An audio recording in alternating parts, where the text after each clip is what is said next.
একদা প্রিয় নবী একরাম সাল্লাল্লাহু আলাইহি ওয়াসাল্লাম সাহাবাদের নিয়ে সফরে গেলেন মরুভূমি অঞ্চলে।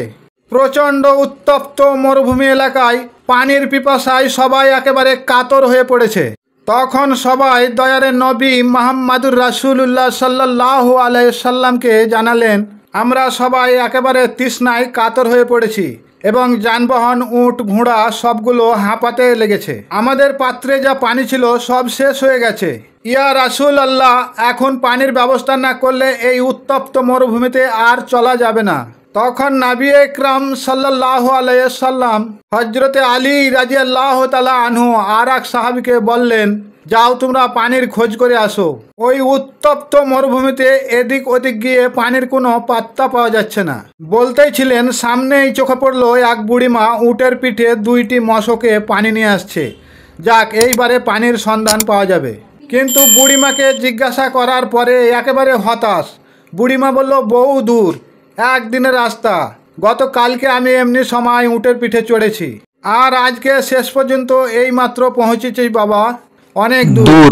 কথা শুনে হযরতে আলী রাদিয়াল্লাহু তাআলা আনহু বললেন, বুড়িমা আমাদের একটু সাহায্য করবেন বলে নবী একরাম সাল্লাল্লাহু আলাইহি ওয়াসাল্লামের কাছে বুড়িমাকে নিয়ে গেলেন। বুড়িমার কাছ থেকে দয়ারে নবী একটা মশক হাতে নিলেন। তারপরে একটা পাত্র নিয়ে কিছুটা পানি মুখে দিলেন এবং বাকি পানি মশকে ঢেলে দিলেন। তারপরে মশকের ওপরের মুখটাকে বেঁধে দিয়ে নিচের মুখটাকে খুলে দিলেন। এইবারে দেখুন আল্লাহ তাআলার কি কারিশমা। একেবারে ট্যাপ কলের মতো হু হু করে পানি পড়তে লাগলো। আর দয়ারে নবী মুহাম্মদুর রাসূলুল্লাহ সাল্লাল্লাহু আলাইহি ওয়াসাল্লাম ডেকে সবাইকে বললেন, ওগো তৃষ্ণার্থ সাহাবীরা, সবাই এখান থেকে পানি পান করো। আর তোমাদের যানবাহন যা আছে, উট, ঘোড়া, সবাইকে পানি পান করাও। আর যেগুলা ফাঁকা পানির পাত্র আছে সেগুলা পানি পুরে নাও। সমস্ত তৃষ্ণার্থ সাহাবাগণ এবং যানবাহন, উট, ঘোড়া যা কিছু ছিল সবাই তৃপ্তি সহকারে পানি পান করলো। কেউ কেউ আবার গোসল করার জন্য পানি নিয়ে নিল। আল্লাহর কি কারিশমা! এই 2টি ছোট মশকে পানি কতই বার থাকতে পারে? 2টি মাত্র মশকের পানি থেকে হাজার হাজার মশক পানি পড়তেছে। এই সব কিছু কারিশমা বুড়িমা দাঁড়িয়ে দাঁড়িয়ে দেখছিল আর অবাক হচ্ছিল। বুড়িমার বিস্ময়ের আর সীমা রইল না। এই 2টি মশকে কতটুকুই বা পানি থাকতে পারে? কিন্তু বুড়িমার চোখের সামনেই 2টি মশক থেকে হাজার হাজার মশক পানি নেওয়া হলো। বুড়িমা জীবনে এই প্রথম দেখল বিস্ময়কর এক আজব ঘটনা। সবার যখন পানি পান করা হলো এবং সবার প্রয়োজন মতো পানি নেওয়া হলো, যানবাহন, উট, ঘোড়া সমস্তকে পানি পান করা হলো আশুদাভাবে। এরপরে বুড়িমার মশক বুড়িমাকে ফিরিয়ে দেওয়া হলো। বুড়িমা দেখলো, আমার মশক থেকে এত পানি নেওয়ার পরেও আমার মশকের পানি তো কমেওনি, বরং আরও পূর্ণ হয়ে গিয়েছে। এবারে দয়ারে নবী সাল্লাল্লাহু আলাইহি ওয়াসাল্লাম বুড়িমাকে বললেন, تعلمين ما رزقنا من مائك شيئا ولكن الله هو الذي أسقانا। দেখুন বুড়িমা, আপনার পানি যতটা ছিল ঠিক ততটাই আছে। শুধু আপনার পানির মাধ্যমে আমাদেরকে আল্লাহ তাআলা পানি পান করিয়েছেন।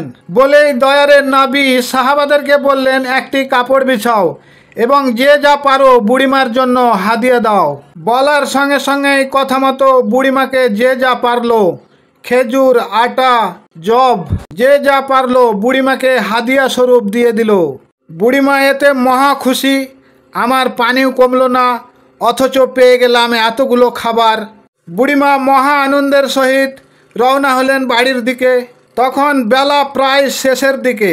বুড়িমা যখন বাড়ি পৌঁছে গেলেন তখন সবাই জিজ্ঞাসা করলো বুড়িমার দেরি হওয়ার কারণে। বুড়িমা তখন তাদেরকে সব খুলে বললেন, ওই যে মুহাম্মদ নামের লোকটা যে বাপ দাদার ধর্ম ত্যাগ করেছে, তার কাছে আমাকে 2 জন লোক নিয়ে গেল। তারপর দেখলাম আজব ঘটনা। এরকম আমি জীবনেও কখনো দেখিনি আর কানেও কোনো দিন শুনিনি রে বাবারা। আমাকে তো এই বিস্ময়কর ঘটনা দেখে মনে হলো ওই লোকটা বিশ্বের বড় জাদুঘর, আর নইলে আল্লাহ তাআলার প্রেরিত রাসূল। এ কথা তোমাদেরকে আমি আল্লাহর কসম করে বলছি, ওই লোকটা আল্লাহরই প্রেরিত রাসূল। বুড়িমার মুখে এ সকল কথা শুনে সকলেই তো একেবারে তাজ্জব হয়ে গেল। এরপর মুসলমানেরা বুড়িমার এলাকার আশেপাশে অভিযান চালাতো, কিন্তু বুড়িমার এলাকায় কোনো আক্রমণ করতো না। তখন বুড়িমা তিনার কমের লোকজনকে বুঝিয়ে বললেন, দেখো মুসলমানেরা সব জায়গায় অভিযান করছে, কিন্তু তারা আমাদের উপর দয়া করে আমাদের এলাকায় আক্রমণ করছে না। তাহলে এবার তোমরা ভাবো মুসলমানেদের নীতি নৈতিকতা কত ভালো, তোমরা মুসলমান হবে কি না। বুড়িমার এই কথা শুনে সবাই একমত হয়ে মুসলমানের ছায়াতলে চলে আসলো। প্রিয় বন্ধুরা, এই ঘটনা থেকে শিক্ষা পাওয়া যায় কোনো তরবারির আঘাতে নয়, প্রিয় নাবী মুহাম্মাদুর রাসূলুল্লাহ সাল্লাল্লাহু আলাইহি ওয়াসাল্লামের ঈমান ও আকীদার মহত্বে ভালোবাসার স্পর্শিতা হয়ে মুসলমান প্রসারিত সারা দুনিয়ায়। শেষবারে বন্ধুরা, ভিডিওটা যদি একটুকু ভালো লেগে থাকে লাইক শেয়ার সাবস্ক্রাইব করুন, পরবর্তী ভিডিও বানার জন্য উৎসাহিত করুন। আসসালামু আলাইকুম ওয়া রাহমাতুল্লাহি ওয়া বারাকাতুহু।